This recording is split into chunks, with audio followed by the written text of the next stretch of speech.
Wow, what a beauty. By golly, I think I'll buy a new car. Say, Millie, how long have I had the old one? 1 year, 8 months, 14 days, 11 minutes, 43 seconds.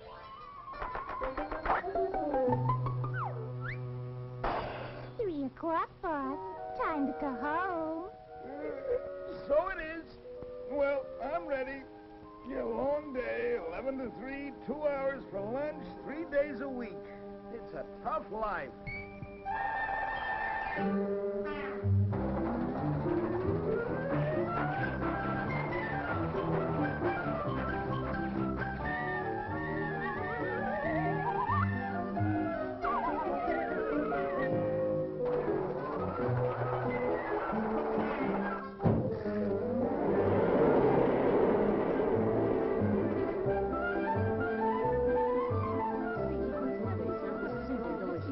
I've never eaten anything so fattening in my entire life. Give me license number WJK-412. I did 3 hearts. 3 no trump. I passed. Do you mind if I pass? Certainly not. Go right ahead. Thanks.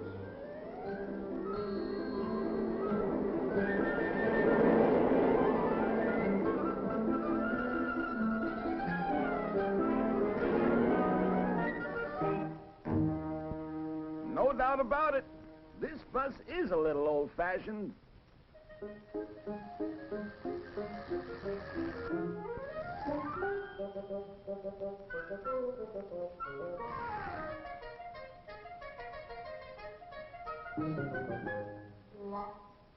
Well, that was delicious.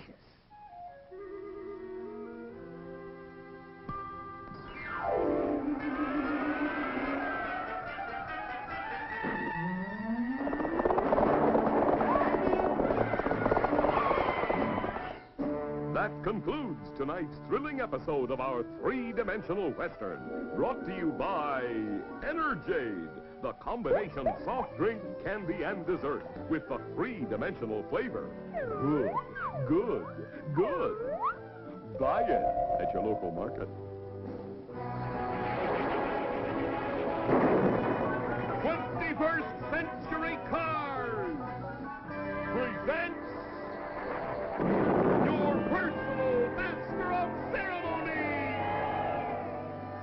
Hello, folks. Say that. Now we are going to bring you a special entertainment feature which will show the development of the automobile. Oh, Pop! I want to see another cowboy picture. Quiet. I beg your pardon? Oh, not you. Say, those new models look terrific. They are terrific. You should see what your grandfather used to call an automobile. Okay, Sam, start the show. Now, folks, believe it or not, this is actually an automobile. When Grandpa was a 17-year-old hot rodder around the turn of the century, this job was the hottest thing on wheels. Grandpa's newfangled horseless carriage changed his whole life in more ways than one. Motoring was a thrilling experience even in those days. Since there weren't any doors in Grandpa's dreamboat, sometimes it was a little too thrilling. Every trip was an adventure in those days, and one thing you could always depend on: a flat tire. The old retaining rings on the rims didn't always retain what they were supposed to retain.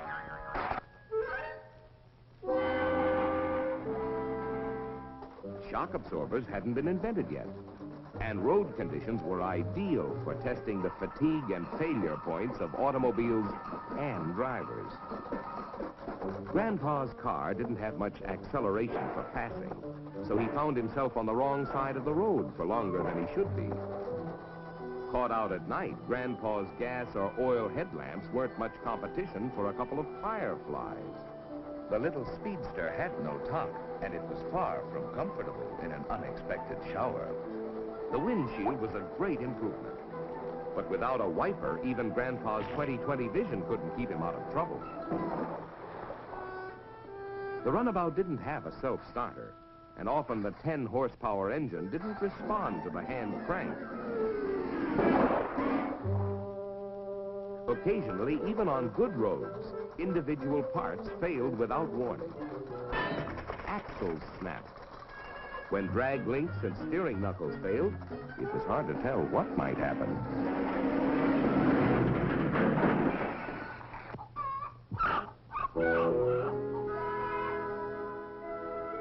With every passing year, improvements came thick and fast. Stronger and safer wheels were developed with demountable rims for tires. Doors were added to keep people safely inside. Tops became standard equipment. Windshields protected motorists from bugs and the elements. Wipers were invented to help the motorist drive safely in bad weather. The driver's seat was moved from right to left to make passing safer. The electric starter replaced the old hand crank. This remarkable invention enabled Grandma to get into the automobile driving act, and she really loved it. As the years went by, the automobile manufacturers continued to improve their cars and make them safer, so that more and more people could use and enjoy them.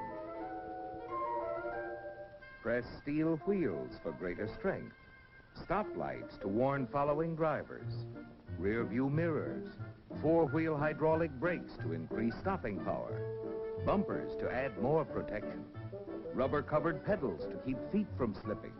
Safety glass increased passenger protection tremendously. Welded all-steel bodies and all-steel tops meant more strength and safety. Bumpy roads were smoothed out with shock absorbers, and Grandpa could sail along in comfort and safety. Through the years, the automobile changed from a novelty to a necessity. It created a new way of life. It provided a whole new concept of transportation for industry. And we became a nation on the move for work and pleasure. Besides designing better automobiles, the manufacturers developed research and testing techniques to help them build safer cars. The science of metallurgy met the challenge of creating more efficient and stronger parts and assemblies. Scientists used all kinds of technical equipment in research and development programs. Ingenious torture tests were designed to reveal fatigue and failure points in parts and assemblies.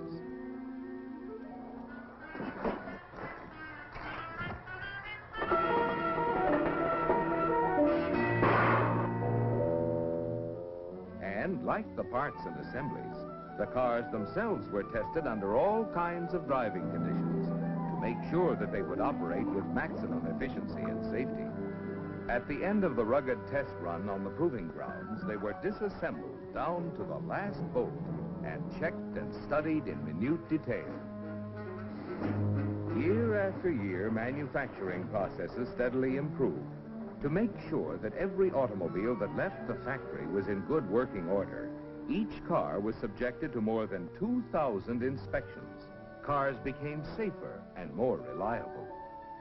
So when Grandpa, still plenty spry in spite of his age, set out for a little trip, his car was reliable, safe, comfortable, and easy to drive. Safety door locks kept Grandpa secure inside the all-steel body. The adjustable seat quickly placed him in a comfortable position. The automatic transmission made driving easier, and easier controls meant safer driving. Styling contributed to safety. The low center of gravity gave more stability. Tubeless tires meant increased safety.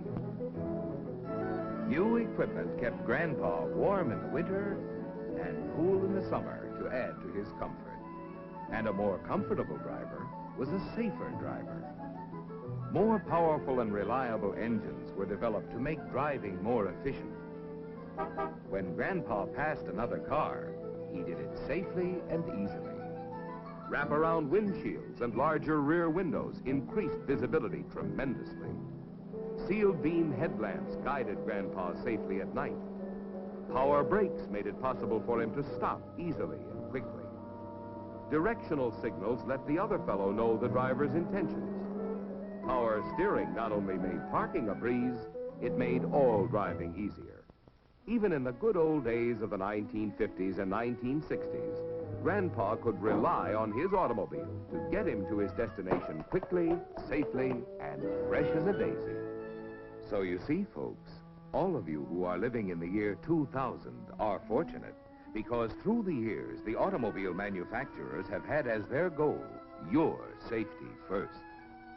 They have constantly improved the quality and safety of automobiles.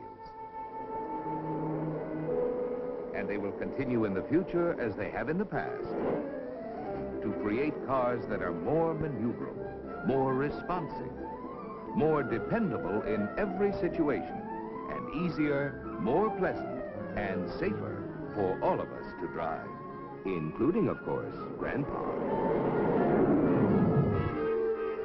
That's the ding-dong truth, folks. Look at me going on 117. It's this easy modern living that does it. Well, so long, kids. Gotta go pick up another new model.